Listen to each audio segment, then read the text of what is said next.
India's economy has undergone a serious downturn amidst COVID conditions. The GDP has contracted by 24% in April-June quarter or quarter one.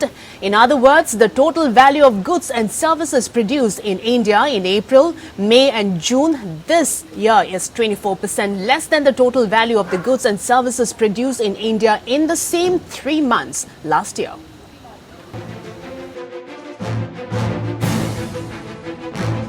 India's economy posted its steepest contraction on record in April-June quarter of the current fiscal year as the strict lockdowns imposed to ward off the spread of the deadly coronavirus infections stalled economic activity, shut out consumptions and investment and led to job and income losses. Asia's third largest economy was already faltering when the pandemic struck. In April-June, it suffered a contraction for the first time since India began maintaining quarterly record in 1996. Data released by the National Statistics Office showed the GDP in the April-June quarter of 2020-21 slumped 23.9% compared with growth of 3.1% in the previous January-March quarter. Among major economies, India's contraction was the sharpest. China, after posting a contraction in the January-March quarter, has recovered with 3.2% growth in the April-June quarter. Globally, India is close to UK's contractions of 20.4% in the second quarter.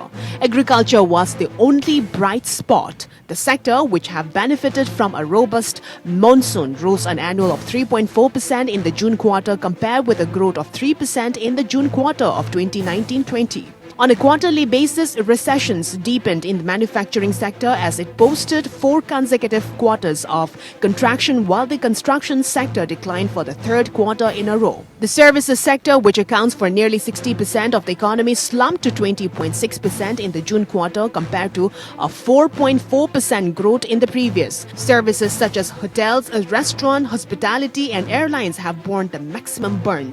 Private consumption, a key driver of the economy, witnessed a sharp decline of 24.5% in the first quarter from 8.5% increase in the year-ago period. However, government consumption saw a 20.2% increase in the June quarter compared with the 9.5% growth in the same quarter of the previous year. The government and the Reserve Bank of India have unleashed several measures to reverse the slowdown and protect the vulnerable sectors. These steps include fiscal stimulus and free food for the poor, while the central bank has pumped in funds, but economists says more needs to be done to revive the growth and provide a fresh lifeline to sectors hit hard by the pandemic. Bureau Report.